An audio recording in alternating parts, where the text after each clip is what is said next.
Allez, salut à tous et bienvenue justement à ce tour informatif ici direct sur votre télévision à Grande Vision Héritage, bien sûr avec une thématique intéressante sur la table. Nous allons parler justement de l'économie, mais également de la politique. Donc la gouvernance en République démocratique du Congo, changement économique et politique pour donc les bien-être de la population. Vous connaissez ça, vous savez, c'est donc le débat qui est tout simplement en République démocratique du Congo avec la vie chère, les mesures prises dernièrement par le ministre de l'économie, le professeur Daniel Mukoko Samba. Alors, constat, on va faire d'abord le constat de la politique économique actuelle en République démocratique du Congo. Quelles sont les forces et quelles sont les faiblesses? Et puis, on va se projeter comment faire justement pour avoir une politique économique plus résiliente et des propositions. Alors, ces propositions nous seront faites par M.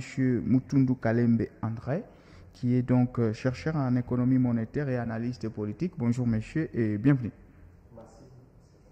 En tout cas, pour les concours de circonstances, nous n'avons pas eu à avoir d'autres interlocuteurs qui devraient également faire des propositions afin que notre pays puisse décoller économiquement, puisque c'est parmi les ministères les plus attendus en tout cas. Alors, monsieur Mutundu Kalembe André, je rappelle que vous êtes chercheur en économie monétaire et analyste politique. On va parler d'abord économie, puisque c'est vraiment, les gens parlent de la vie chère et de tout. Quel est d'abord votre constat par rapport à la politique économique actuelle de notre pays, et si vous pouvez déjà y aller avec des forces et les faiblesses de celle-ci? Ah, ok. Je pense qu'on observe tous tout ce qui se passe. Ouais. Être économiste ou pas, il y a certaines choses où tout le monde a la possibilité d'identifier les éléments forts et faibles. Mais nous, en tant que spécialistes du domaine, on sait toucher là où les non-scientifiques ou les non-économistes peuvent ne pas découvrir. L'économie congolaise, comme vous dites, a des problèmes, raison pour laquelle vous m'avez vu, moi, élaborer mon plan de changement économique et politique. Donc, quand on arrive à élaborer, c'est-à-dire on a observé un problème, c'est par rapport à ça. L'économie congolaise, nous sommes en train de faire des analyses du point de vue chiffré. Ouais. Par exemple, si vous prenez l'évolution de déficit budgétaire en RDC, okay, vous allez comprendre ensemble qu'il y a eu une augmentation en 2023 comparablement à ce qui était en 2022. Okay. En 2022, il y avait un déficit budgétaire de 0,5. Alors, pour ceux qui nous suivent, les gens qui ne sont pas économistes, un déficit, c'est une perte, c'est ça? C'est un déficit, c'est-à-dire ouais, c'est un manquant. Okay. Je peux dire c'est un manquant, c'est la perte de ce qu'on avait prévu avoir, mais on n'a pas réussi. Tout à fait. Oui. Donc, il y avait un déficit de 0,5 en 2022, mais en 2023, le déficit est parti de 1,7%. Okay. Oui, ce qui n'est pas bon en économie, c'est-à-dire les budgets qu'on avait projetés, les recettes qu'on avait fait comme provision pour financer les dépenses publiques n'étaient pas capables d'adapter aux dépenses publiques. Il y avait un manquant de 1,7%. Donc, ce n'est pas bon en économie. Si vous partez du point de vue dépenses publiques, il y a une variation où, si vous prenez de l'espace de 2019 en 2024 aujourd'hui, la variation, donc il y a l'augmentation de 7 milliards. En termes de dépenses publiques. De la dette publique. Dette publique que je parle. L'endettement de l'État. Okay. Oui. Et quand nous on fait des anticipations, on comprend que jusqu'en 2029, après 5 ans après, on risque d'aller jusqu'à 15 milliards de l'endettement, ce qui n'est pas bon. On risque de... Et pourquoi cet endettement? Parce que l'État peut s'endetter justement pour pallier à d'autres besoins, c'est ça? Oui, l'endettement a des causes. On peut s'endetter lorsqu'il y a parfois un déficit budgétaire. Okay. L'État doit recourir à l'endettement pour couvrir les déficits. On peut recourir à l'endettement pour investir dans un secteur où on pense que c'est avantageux pour la population. Et nous constatons qu'il y a augmentation de l'endettement public, ce qui n'est pas bon en économie. Et si vous constatez aussi les problèmes de taux de change, il y a eu variation de 21,1% en 2023 et l'inflation a varié de 19,9% en 2023 contre 2022 où, si vous constatez en termes de chiffres, ce sont des chiffres que je peux jeter un coup d'œil. Ça va, vous pouvez consulter les chiffres. En 2022, l'inflation était de 9,2% en 2022. Mais aujourd'hui, en 2023, c'est de 19,9%. Le taux de change s'est déprécié de 21,6%, ce qui n'est pas bon en économie. Tout ça arrive faute des mesures prises par les gouvernants ou qu'est-ce qui fait qu'on se retrouve avec ces genres de déficits en fait? Oui, les déficits budgétaires ou soit la dépréciation de la monnaie locale a plusieurs causes.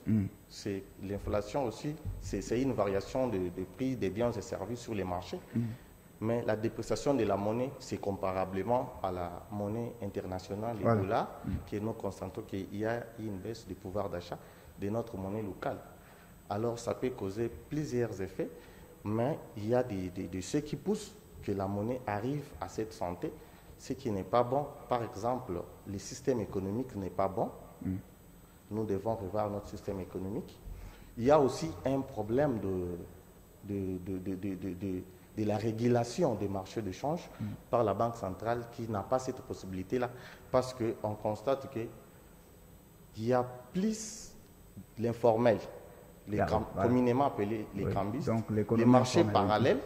Donc, la Banque centrale n'a pas vraiment la possibilité de gérer parce que les marchés parallèles dominent sur les marchés. Donc, les marchés parallèles échappent à la Banque centrale.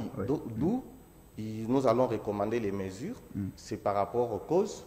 Mais l'inflation a plusieurs causes. Il y a 3 types d'inflation. Nous avons l'inflation selon les coûts de production. Lorsque les coûts de production augmentent dans une entreprise, quelles seront les conséquences? On va aussi augmenter les prix des biens produits par cette entreprise-là. Ça va créer l'inflation. L'inflation peut être une inflation importée. La Zambie peut connaître une inflation. Et la RDC qui achète là-bas peut nous amener cette inflation-là. Il y a l'inflation monétaire qui est causée par l'augmentation de la quantité, de la masse monétaire en circulation qui ne tient pas compte des volumes ou des niveaux de production. On dit la quantité de la monnaie et la vitesse de la monnaie en circulation doit tenir compte des niveaux de transactions et des prix des biens et services et des prix sur l'ensemble des prix sur les marchés. Alors, ça c'était on va finir avec l'étape de constat. Monsieur André, je rappelle que vous êtes chercheur en économie monétaire, analyste politique. Notre pays actuellement vit ce qu'on appelle la vie chère. On a suivi d'ailleurs le ministre de l'économie, Moukoko Samba, donner quelques pistes de solutions afin d'y pallier à ça. Comment nous sommes arrivés là? Comment nous sommes arrivés où on se retrouve avec les prix au marché qui s'envolent, les francs congolais qui perdent tout simplement sa valeur? Est-ce que c'est par faute d'anticiper ou c'est par faute d'être courageux de prendre ces mesures-là? Non, moi je pense que les mesures que les ministres ont prises ensemble, je parle du gouvernement. Du gouvernement, oui. Moi je pense que avant de prendre chaque décision, il fallait d'abord étudier les conséquences. Oui. Par exemple, pour juste le dire, l'économie a annoncé l'adoption des mesures de la suspension et de la réduction de certains droits, taxes et redevances sur le bien de première nécessité. Donc voilà, c'est pour la plupart des mesures prises par le ministère de l'économie. Oui, quand on fait la suspension ou la réduction, il faut d'abord sélectionner un groupe de produits. Oui. C'est quel groupe de produits qui vont mériter la réduction des taxes et des redevances? Les biens de première nécessité. Oui. Vous faites maintenant une anticipation. Si on réduit et quand on suspend, juste après une année, la population congolaise peut récupérer les pouvoirs d'achat à combien de pourcents? Parce que vous pouvez prendre, moi, j'appelle certaines mesures qui ne sont pas efficaces. Oui, qui ne sont pas efficaces. Comme dans les cas précis, ce sont des mesures inefficaces. Moi, oui, je trouve ça inefficace. Parce qu'avant d'arriver de prendre cette mesure, il faut d'abord commencer par l'anticipation des calculs sur base des pouvoirs d'achat que la population sera à mesure de récupérer. Par exemple, on suspend 10 groupes de produits. où on comprend que si on ne paye pas les taxes, après une année, la population peut récupérer par exemple 0,5% de son pouvoir d'achat ou soit 1% de son pouvoir d'achat. Mais quand on sélectionne, on dit on a pris telle mesure. Parce qu'il y a, c'est une politique budgétaire hein, oui. qu'ils sont en train d'utiliser. Ce sont des mesures conjoncturelles, c'est bien. Oui. Mais il faut comprendre, quand on prend cette mesure, c'est pour faire quoi? Moi, je pense que le professeur Mokoko, que je respecte beaucoup, c'est un professeur d'université, de l'économie, il doit revoir au moins la notion de la taxation optimale et voir aussi la notion de la fiscalité optimale. Si on met en œuvre ce qui est réel, ce qui est dit, parce que c'est quoi d'abord la taxation optimale? Ça va nous aider d'abord à réduire les déséquilibres.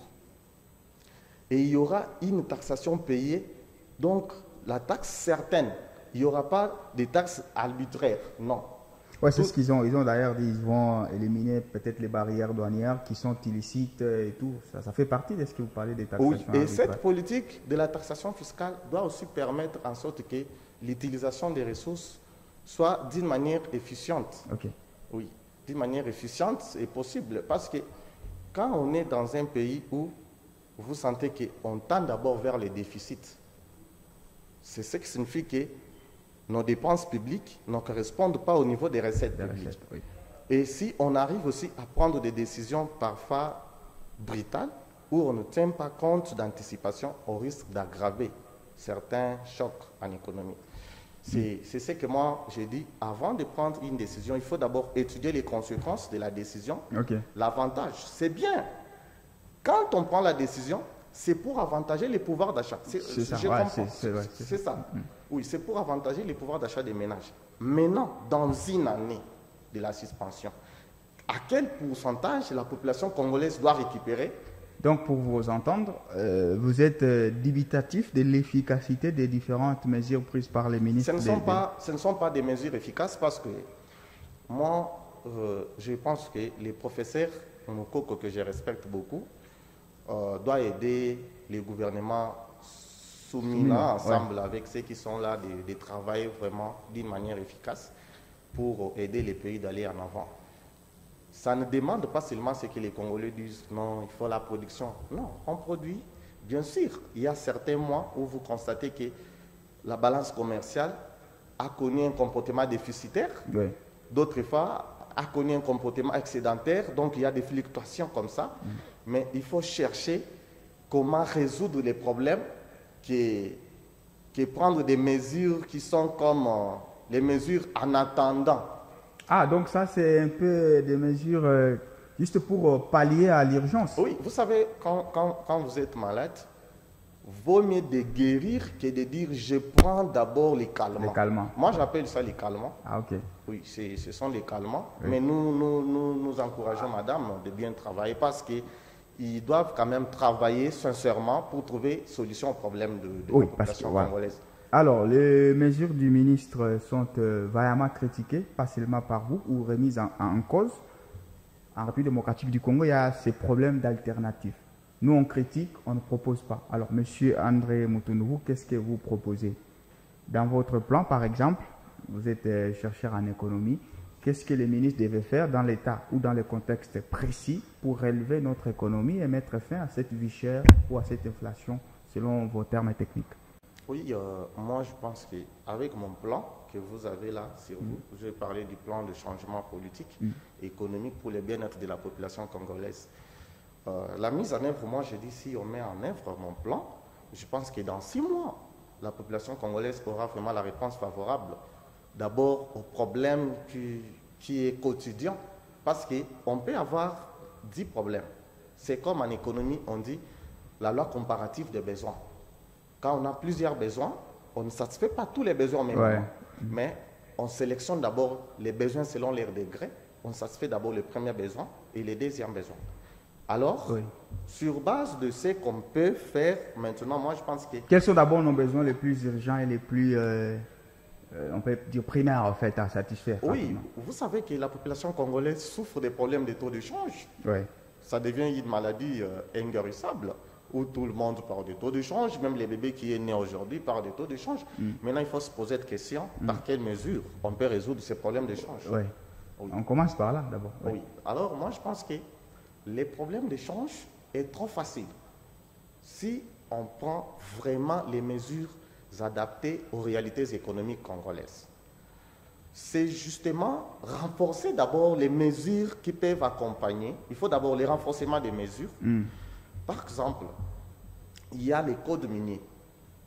Les codes miniers qui prévoient que tout exploitateur ou opérateur des produits miniers doit répatrier les 40% des recettes d'exploitation au pays. Est-ce que cette loi-là, ces codes-là est respecté? Est-ce qu'on revient avec les recettes d'exportation au pays? C'est un problème. Quand on définit un texte, on définit une loi, mais la loi-là n'a pas de suivi, où tout le monde se va libre, au lieu de revenir avec les 40% d'exportation, lui fait ses affaires et il revient avec des justifications, avec la corruption. Vous pensez que les pays doivent avancer? Non. Il y a un problème qui est causé sur les points de change non agréés et les cambistes. Si aujourd'hui, la Première ministre prenait seulement la décision de dire que la Première ministre, ensemble avec Madame la gouverneure de la Banque centrale du Congo, parce que c'est elle qui utilise la politique économique. Je rappelle d'abord que ce n'est pas les chefs de l'État qui utilisent la politique économique. Parce que quand il y a la dépréciation de la monnaie, beaucoup de personnes condamnent « Oh, c'est Kabila, oh, c'est Tshisekedi ». Ce n'est pas eux. L'économie a la politique appelée la politique économique. Cette politique économique a ses deux composantes, c'est la politique budgétaire et la politique monétaire. Ces deux politiques-là, que moi j'appelle la première fille, c'est la politique budgétaire qui est utilisée par le gouvernement. C'est la première ministre qui assume sa responsabilité. Il y a aussi la politique monétaire qui est utilisée par la banque, les autorités monétaires, gouverneurs de la Banque centrale. C'est les deux qui peuvent trouver question à ça, ce n'est pas les chefs de l'État. Raison pour laquelle moi je dis, normalement, dans des prochains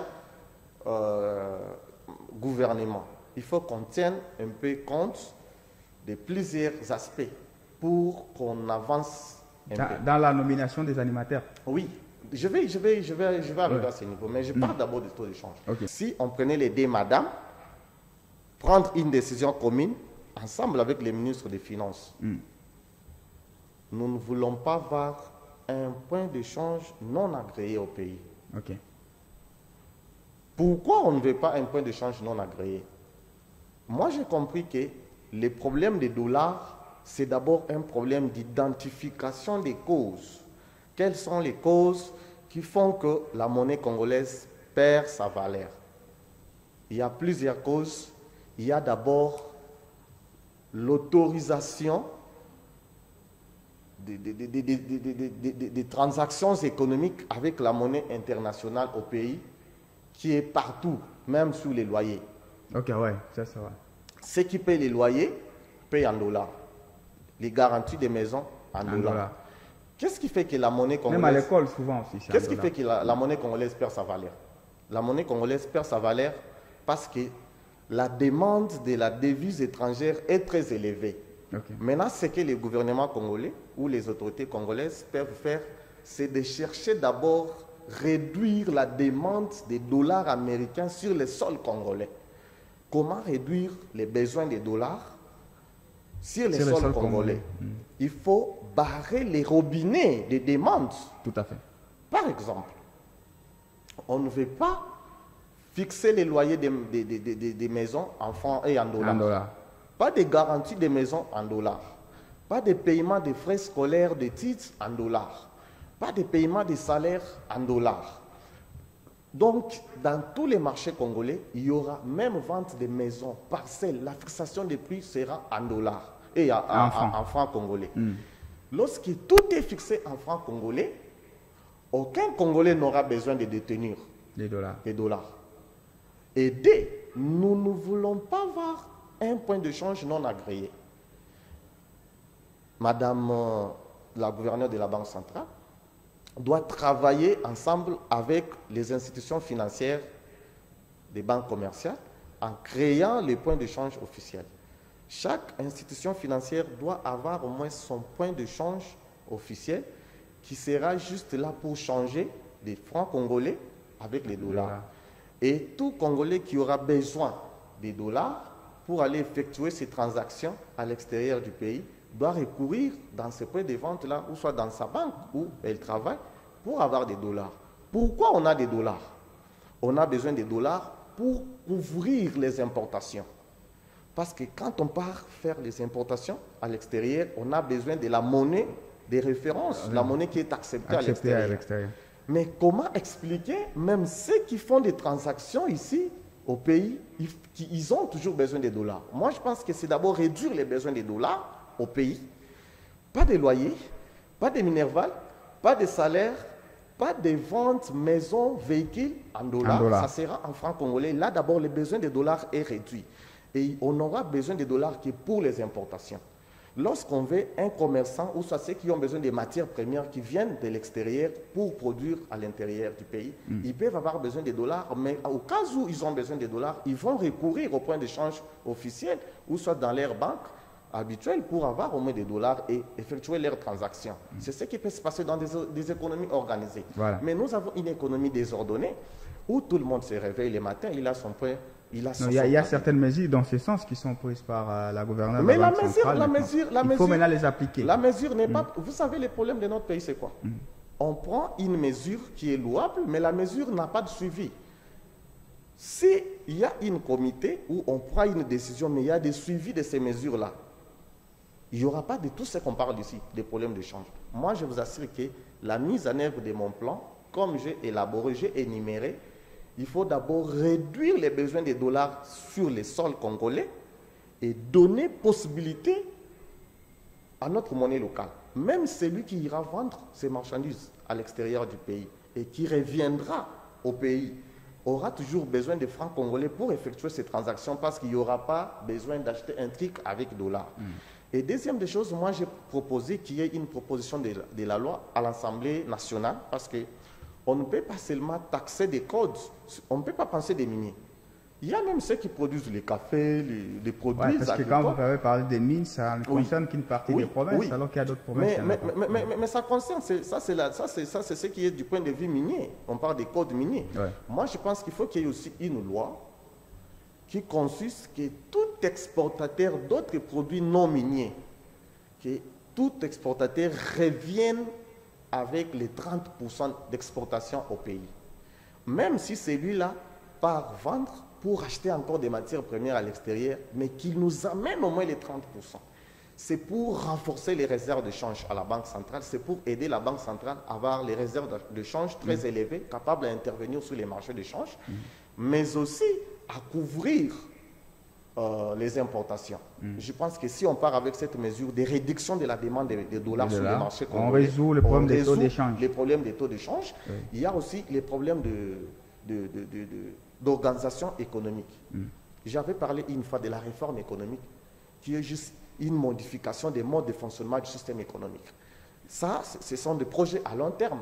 On va revoir l'économie, voir comment structurer l'économie, quels sont des secteurs qu'on peut positionner, encourager pour stimuler l'économie congolaise. Et on doit aussi voir, toujours dans les mécanismes des taux de change, quels sont des produits qui nous coûtent à l'importation. Parce que quand on part importer, ça signifie qu'on prend les devises étrangères que nous détenons pour aller acheter ce qu'on a comme besoin. Dans la théorie de l'économie, dans les théories des commerces internationaux, dit un pays part importer, c'est pour couvrir les déficits de sa consommation. C'est-à-dire qu'on n'a pas la possibilité de répondre à la consommation locale et on préfère aller manger à l'extérieur. Comme le cas de la RDC. Oui. Et quand on préfère aller à l'extérieur, c'est-à-dire on va prendre nos ressources des monnaies, à la monnaie internationale, on part avec ça dehors pour revenir avec les biens qui nous manquent au pays. Mais si les pays s'organisaient, on prend l'exemple des trois produits. On produit l'huile des sarthes. Ici à Lubumbashi, par exemple, soja. Il y a le ministère de l'Industrie qui est déjà avec les boissons gazeuses. Même si on n'est pas encore capable de produire, pourquoi pas envoyer aussi certains jeunes Congolais pour aller se spécialiser au domaine où les autres produisent d'abord à l'extérieur. Moi, je pense qu'on va d'abord se poser des questions. pourquoi ces produits nous coûtent beaucoup. Parmi l'importation, quels sont des produits qui nous coûtent beaucoup, qui prennent nos devises pour aller avec ça à l'extérieur. Ouais. Et comment arrêter avec cette hémorragie-là? Il fallait aussi faire que si on importe les 100%, qu'on récupère même les 50% qui doivent être produits localement. Ouais. Là, on réduit les besoins des dollars localement. Étant donné qu'on a déjà réduit les besoins des dollars du point de vue loyer, du point de vue frais académiques, je vous informe que, observez ensemble avec moi, à partir du 1er au 10, vous allez constater que la monnaie congolaise perd sa valeur. Vous savez pourquoi? De chaque mois. 1er au 10 de chaque mois. Constatez, oui. Souvent la dépréciation arrive dans des périodes, parce que tout locataire, du 1er au 5, a besoin de payer les loyers. Mais celui qui travaille en francs congolais, il va recourir chez un cambiste pour acheter les dollars. Et un cambiste qui a 10 billets, qui constate qu'aujourd'hui, j'ai 10 billets, je vends souvent 8, mais à une certaine période, il commence à constater la demande de 20 au-delà de ce que lui a. Quel sera le comportement sur les marchés? Il doit augmenter les prix. Je vous rappelle que nous sommes dans une économie à un taux de change flottant. Nous ne sommes pas dans une économie à un taux de change fixe où le gouvernement a la possibilité de déterminer les taux. Mais dans une économie au taux de change flottant, les comportements des taux de change dépendent de l'offre et de la demande sur les marchés. C'est là où on détermine les taux de change. Ok. Oui. Alors, là, c'est taux d'échange. Oui. Maintenant, l'autre problème urgent de notre pays. Oui, il y a des problèmes de l'eau. Il y a des problèmes de la consommation d'eau et les problèmes de courant. Moi, j'ai mis un système avec un ami qui est informaticien. Nous avons conçu un système que nous avons même dénommé les systèmes de gestion des facturations forfaitaires pour la SNEL et la Régie des eaux. Vous savez que la population congolaise a une grande population qui peut consommer notre énergie, notre eau, qui peut produire beaucoup de recettes en aidant les budgets de l'État de ne pas recourir au déficit et dans l'endettement et atteindre les déficits. Vous pensez que l'État peut faire en sorte que les deux entreprises puissent plus produire d'argent et tout? Je vous informe que moi, j'ai fait une étude. J'ai compris que si aujourd'hui, on a un système qui fait les suivis. Par exemple, si vous partez à la SNEL aujourd'hui, prenez la facture de la SNEL. Vous allez voir qu'il y a beaucoup de problèmes. La SNEL facture selon les codes. Et là, c'est ce qu'on appelle police d'abonnement, PA. Sur police d'abonnement, il y a des facturations qui varient selon la catégorisation des consommations. Il y a la consommation des courants domestiques qui prend les codes 31 au 33. C'est la consommation des courants domestiques. Il y a du 34 au 37 qui parle de la consommation des courants commerciaux. Et industriel aussi. Oui.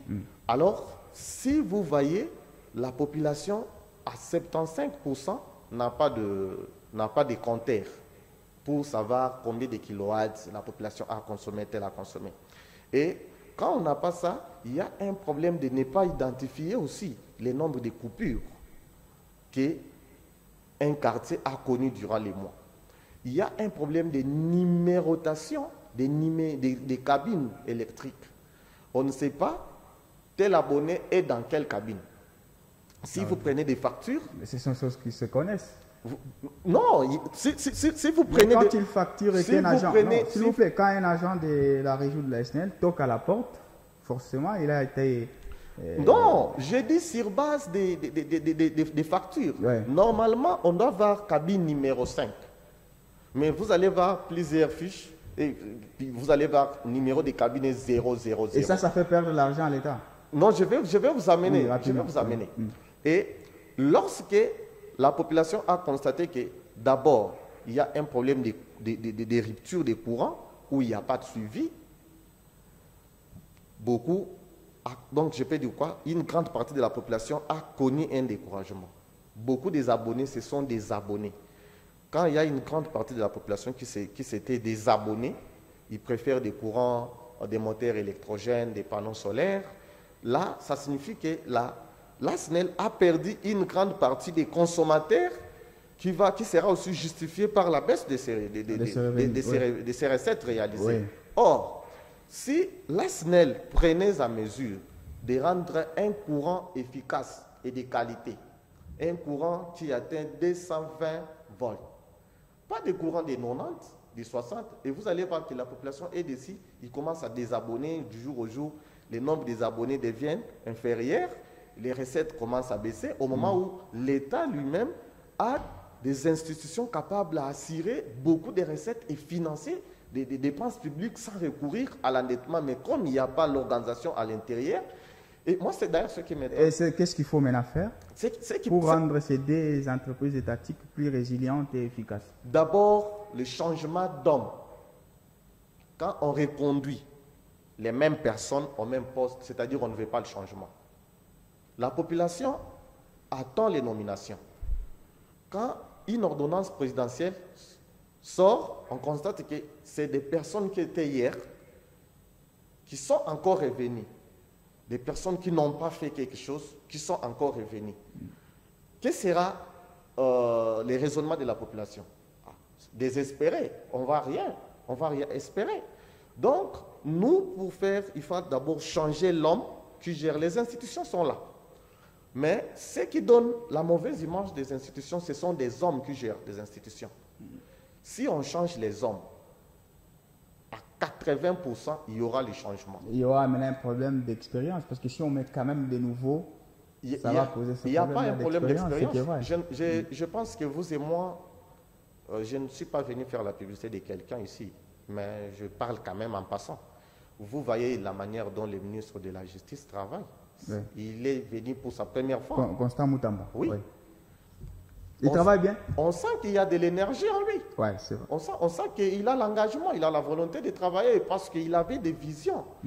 Ce qui fait mal, c'est de prendre d'abord des mêmes personnes. Alors, pour trouver solution au problème des courants, il faut d'abord la mise en œuvre du système de gestion que nous-mêmes nous voulons proposer au gouvernement congolais, qui sera comme une sous-traitance, qui sera là pour d'abord l'identification des coupures de courant. Tel quartier a connu rupture, il y a problème de coupure, et on recourt maintenant à l'équipe technique pour rétablir les courants. Non, ça serait libéraliser aussi ce secteur-là. Ça sera une... Parce que quand on parlait de la sous-traitance, c'est que l'État accepte aussi de se libéraliser un peu. Non. Okay. On garde même statut, mais une sous-traitance qui travaille pour les suivis, pour rendre service, qui va travailler en intermédiation entre l'institution et la population. Voilà. Lorsque ces quartiers, il n'y a pas de courant, c'est la sous-traitance qui doit faire recours rapidement à l'institution pour non, allons vite ici, il y a un problème de courant. Lorsqu'il y a un problème de panne des cabines, c'est la sous-traitance qui doit enregistrer pour aller intéresser l'équipe technique et revenir en aide.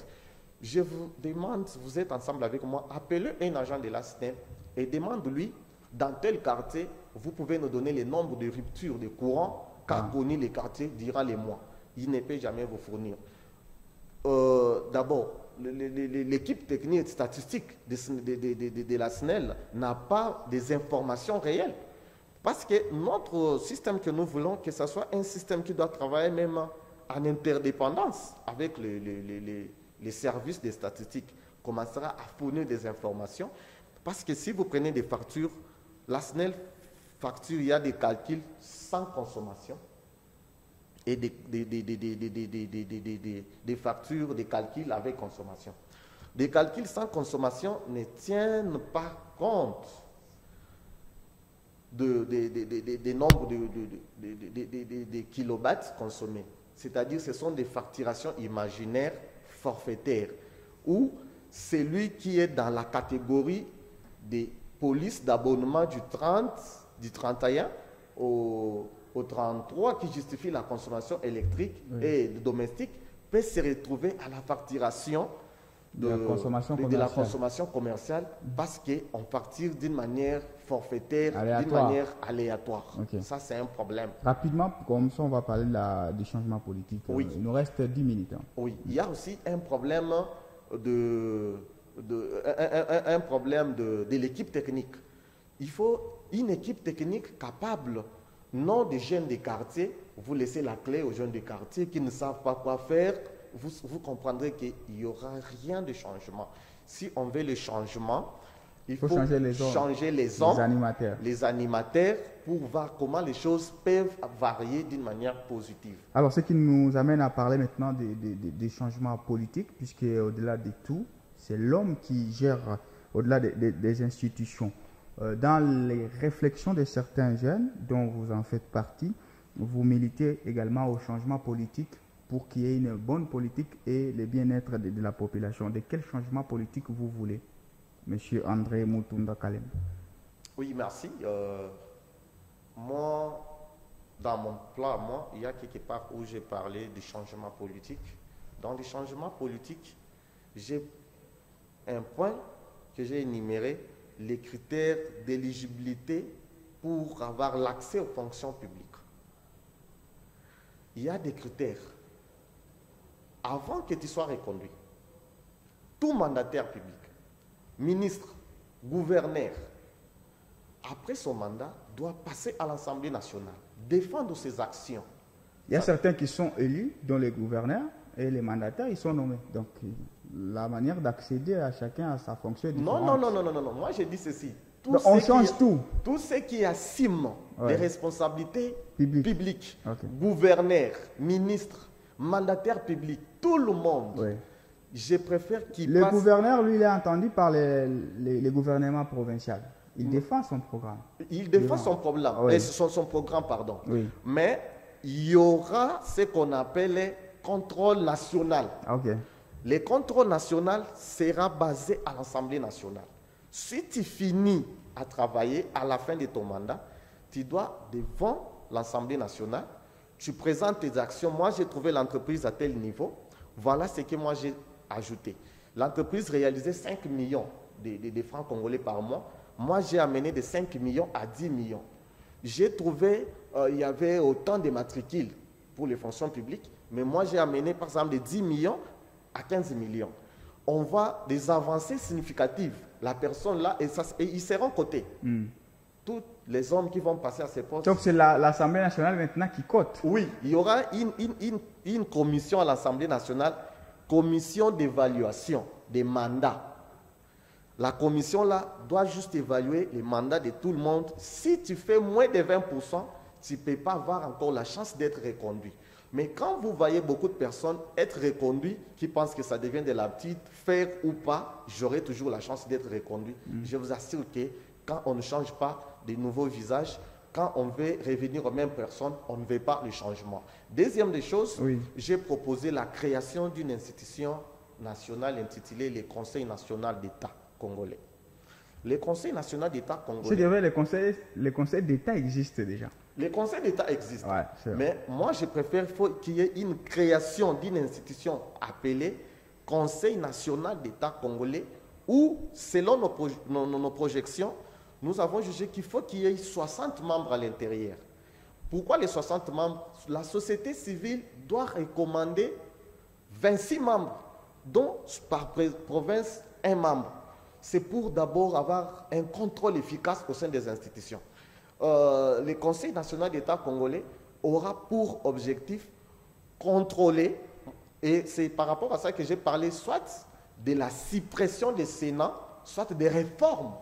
Pourquoi? Je préfère que tout celui qui sera au Conseil national d'État congolais doit être au moins une personne expérimentée. Qui nomme les animateurs du Conseil national?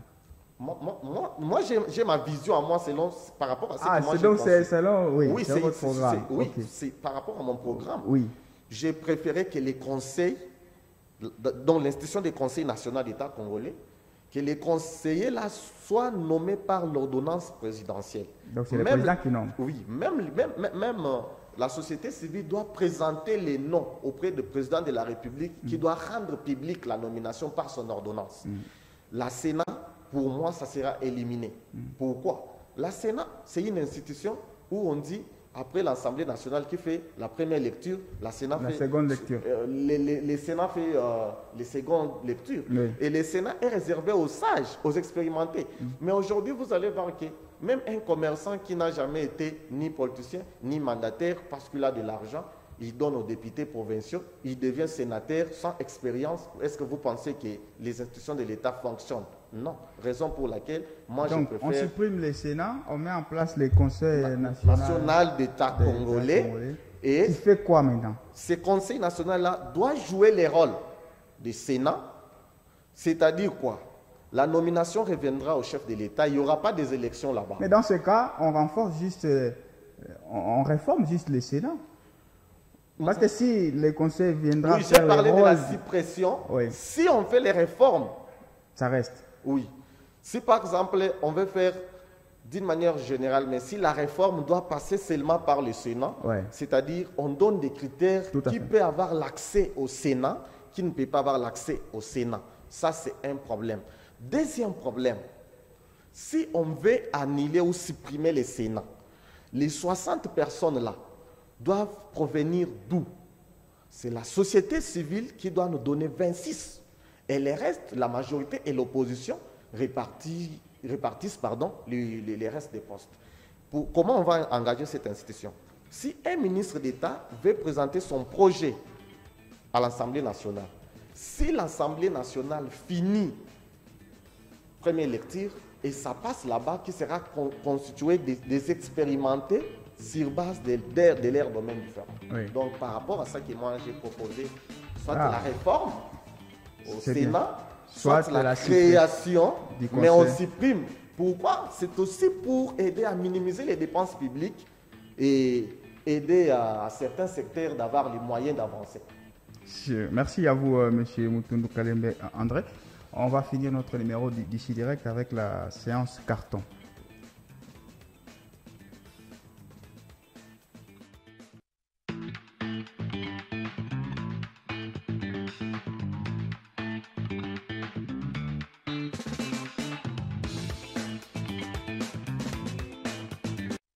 Allez, on va finir les numéros d'ici direct d'aujourd'hui, très pédagogiques justement, avec les réflexions de différentes entités. Ouais, il n'est pas interdit en tout cas de réfléchir, de proposer le plan, comme notre chercheur en économie monétaire et analyste politique, M.